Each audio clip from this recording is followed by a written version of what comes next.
introducing Katherine Hunter from BSI. She's the head of business development there.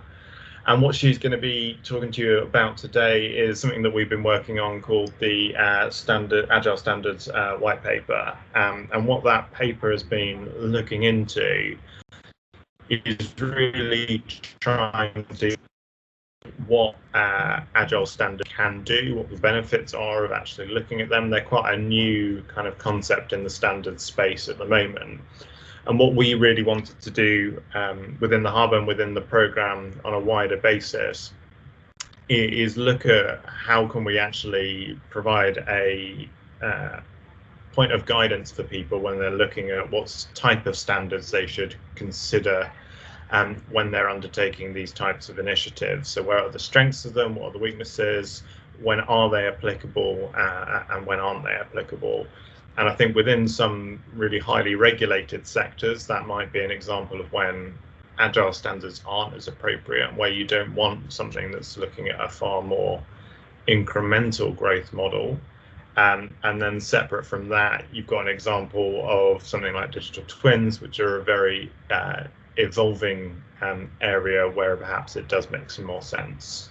But hopefully Katherine is on the call and able to provide you a bit more information surrounding that. Hi, yes, Sam, I'm here. Just trying to get my camera to work. Thanks very much for the introduction. I just have a couple of slides which I'll share with you, if that's okay. Just bear with me while I set that up.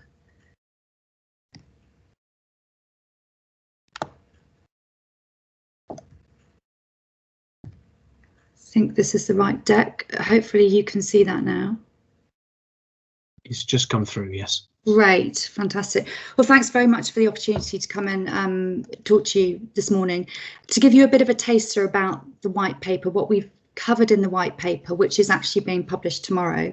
So this is very timely to have the opportunity to come and talk to you about it today. And we've developed this in collaboration with the Construction Innovation Hub. And as Sam says, to provide some guidance around this concept of Agile standards. The challenge that we really face is this one. In fast-moving industries, good practice does not stand still. It needs to really move dynamically forward as new thinking emerges and as the pace of innovation really ramps up. And for those of you who've worked on the development of standards, there is clearly a little bit of a mismatch there between the way that we have traditionally developed standards, which can take some quite, lengthy timescales to ensure the process is robust. Just to give you an example, and I'm not sort of pinpointing ISO as being a bad example, it's just the way that we have developed standards within ISO over the years is that typically an ISO standard could take 3 years to develop. And then the standard review period would be 5 years after publication. Now, that really works for some sectors where there is a need for stability, a need for confidence, a need to have just to not be dealing with moving goalposts in order to invest appropriately. However, when you're dealing with significant periods of change or rapid innovation, those timescales simply don't work. And that is the challenge that we are trying to understand and respond to under this umbrella of Agile standards. And just for those of you, I mean, I'm assuming most people would be reasonably familiar with standards. They are simply an agreement on good practice. There are many different methods and organisations that develop standards. Common features tend to be that they can be consensus based. You tend to have representative stakeholder groups working on them, and you tend to put them out for a degree of consultation. But that really varies depending on who's actually developing the standard and actually the purpose of the standard that's being developed. So before I move on to the next slide, two important things to note. When we talk about Agile standards, the key word in this slide is actually dynamically. You'll see that we don't actually mention speed here at all. Speed is important, but so is flexibility. So it's not simply a case of using a new approach to rush a standard out and then leave it. It is actually about having something that's earlier to market, but then can still be dynamically updated as things continue to change. Also, the use of the word agile, and this is so many interesting conversations that we've had over the course of this project and previously. If you look up Agile standards on Google, you will come up with a list of standards around Agile project management. We're not talking about Agile project management here. We're talking about a flexible approach to standardization, which delivers agility. So I just need to make sort of clear that separation. And this, technique could be deployed across any sort of sets of circumstances in any sectors. So just a little bit on the white paper, what it covers.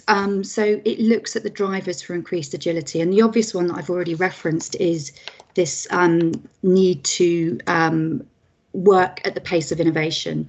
So particularly fueled by advances in digital technology, we can see that there is rapid change all around us.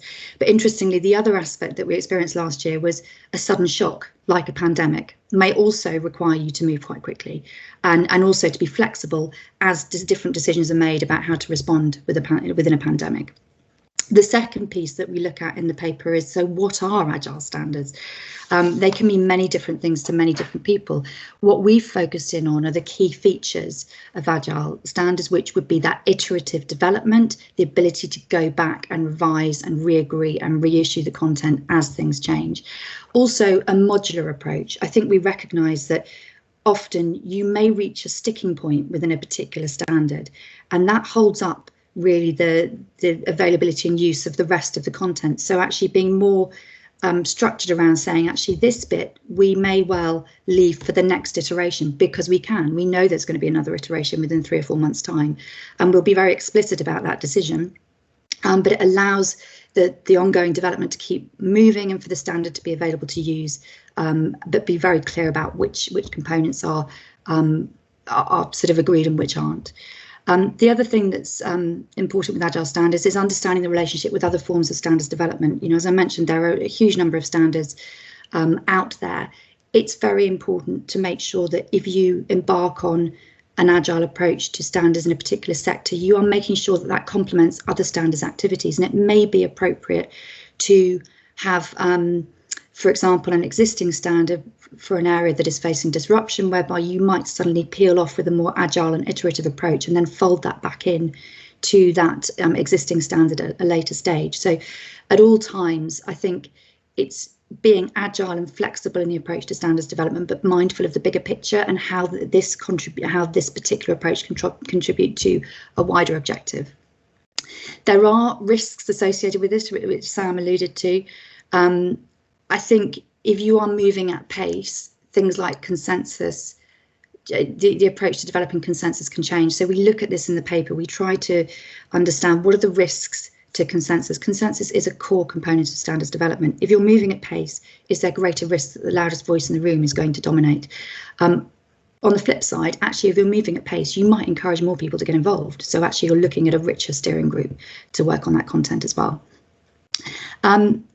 The final thing that we cover in the report, and then I will finish, is applications for Agile standards development. So we look at the circumstances in which you could apply Agile standards development.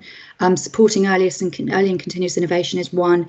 Rapid response to major shocks is the second one. And then the third one is supporting regulatory flexibility. And there are some case studies in there, some from BSI, some from other organisations as well, to showcase how those Agile approaches can actually bring real benefit in those circumstances.